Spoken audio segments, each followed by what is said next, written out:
Guys, my name is Matt, short pause, Taets, and is that how I do it? Yeah, well done.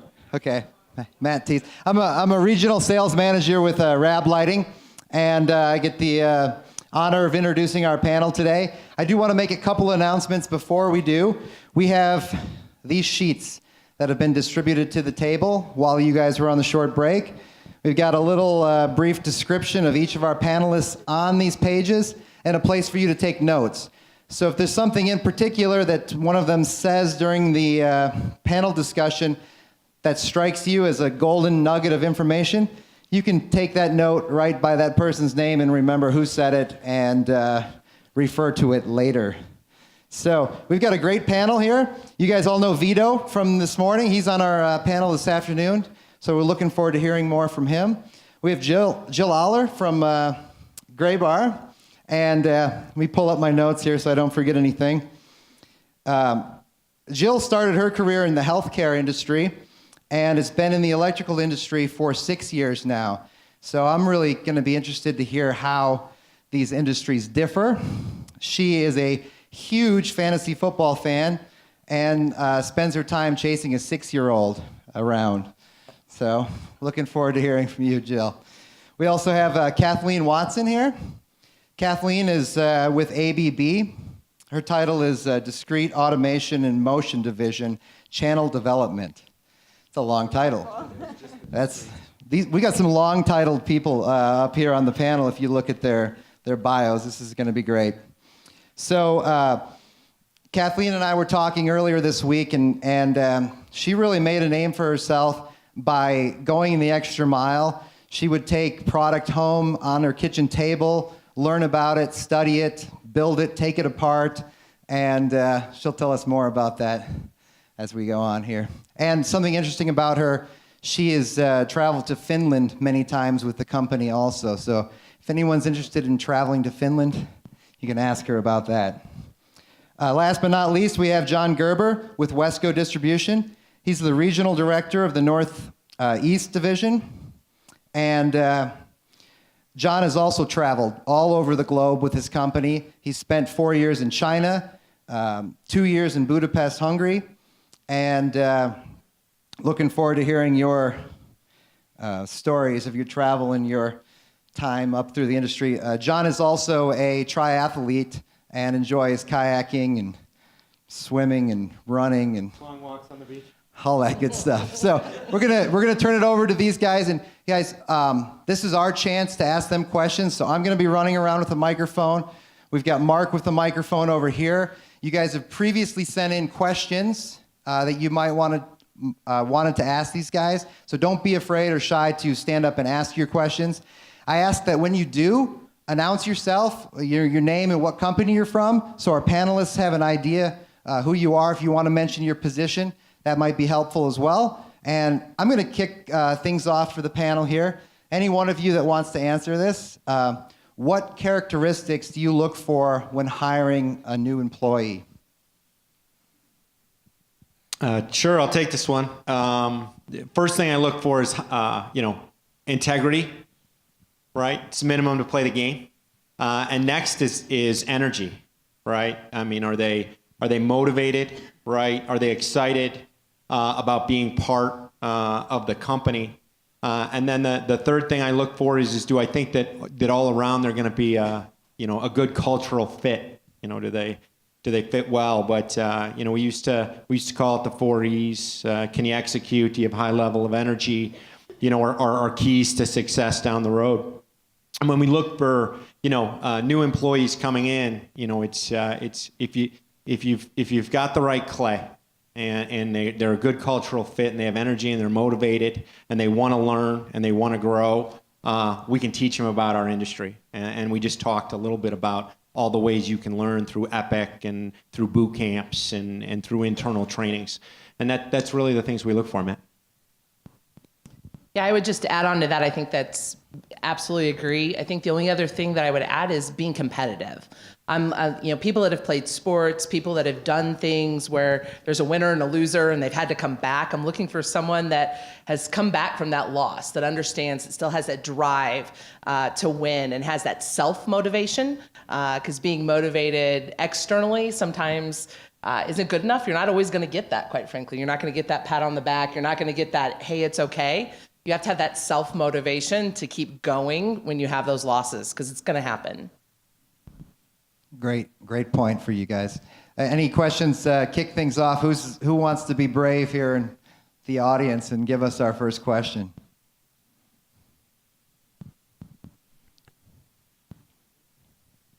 Sure, now you're all shy.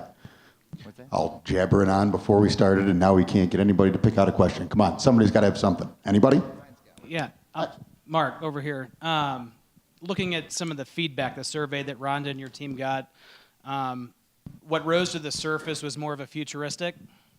The next 5 or 10 years, how does the landscape change? What might be different?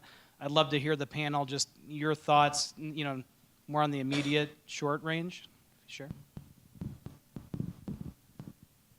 Let me take. Yeah.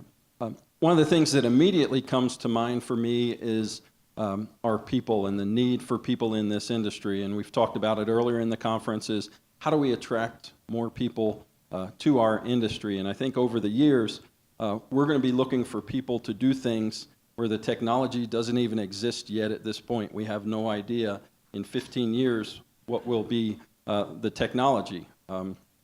Just to give you an idea, the scientists, all the smartest people in the world have come out with the Internet of Things, and that was the best name they could come up with. So who knows what the next one will be, but the technology changes so fast, and attracting good people to our industry is going to be one of the biggest challenges that I think we'll face. Anyone else want to comment on that at all? Yeah, I mean, Brian, I think your question went around the short term. And in the short term, I think our single biggest need, and I echo Vito, it's going to be people, right? I've got an aging workforce. There are a lot of retirements. Every year it seems to be more and more and more. And so how do you develop training programs, and how do you develop people at a much faster rate than I had to go through a development program, and I had to get up to speed, and because we've got a lot of positions to fill, and the industry continues to grow, and the need for for management positions and leadership positions within the organization is critical. Because if you don't have the right people to help your organization move forward, the other threats which are coming down, you're never going to be able to tackle them. Tim Young with Interstate. So for everybody here, what one thing could each of you give us that you do daily to help develop yourself in your career, both personally or work-wise? I'll answer that.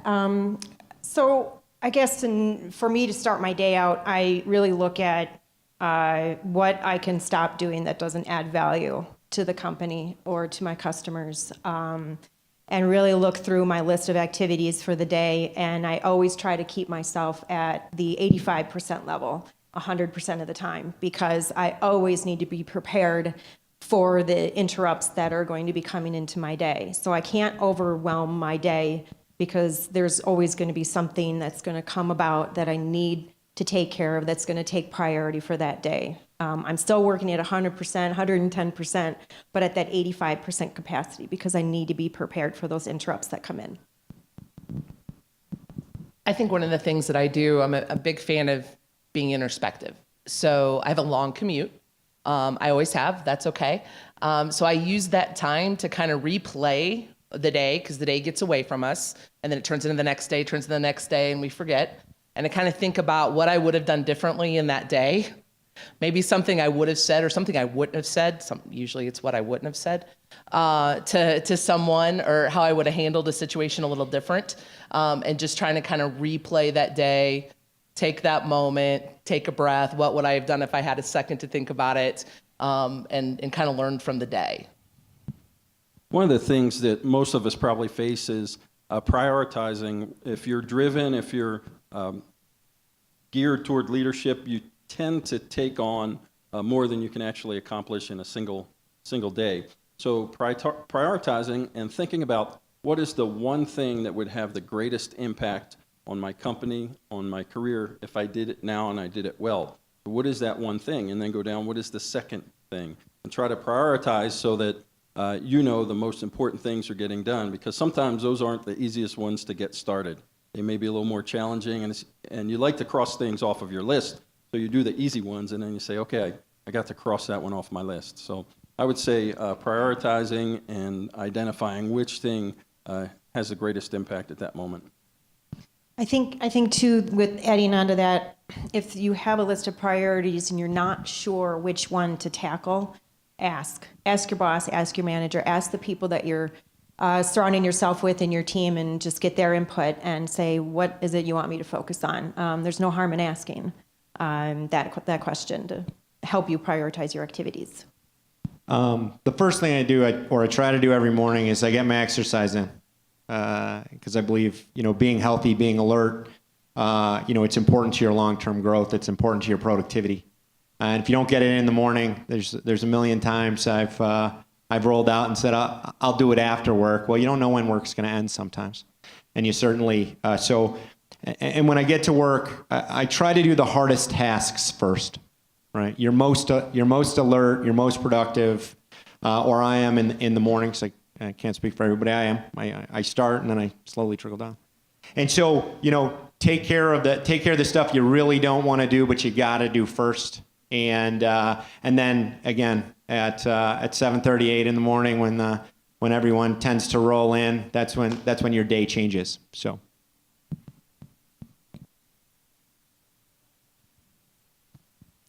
Hi, my name is Eric Hoff. I with Crescent Electric Supply. I had a question. So, with your wealth of knowledge and the experience that you've had, what advice did you get coming up through the ranks from somebody, either in a leadership position or a mentor position that you had gotten that really helped you? And what was that piece of information? For me, so I've worked at ABB for 13 years, nearly 13 years, and started out as a marketing, didn't know what a drive was. So I'm in the drives division. I didn't know what a drive was. I have a marketing background, and I really, really wanted to be a product manager. That was my next step in my career. And like Matt said, I literally took home demo cases, put them on my kitchen table, and I was intrigued by them. I wanted to learn them, and put it on my kitchen table. And my family asked, "What is that thing?"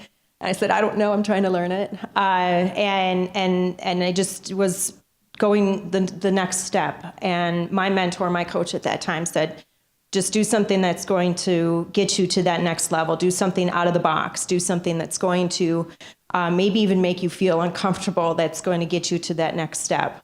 And then, for me, it was learning that drive, not having an engineering background, learning it inside and out.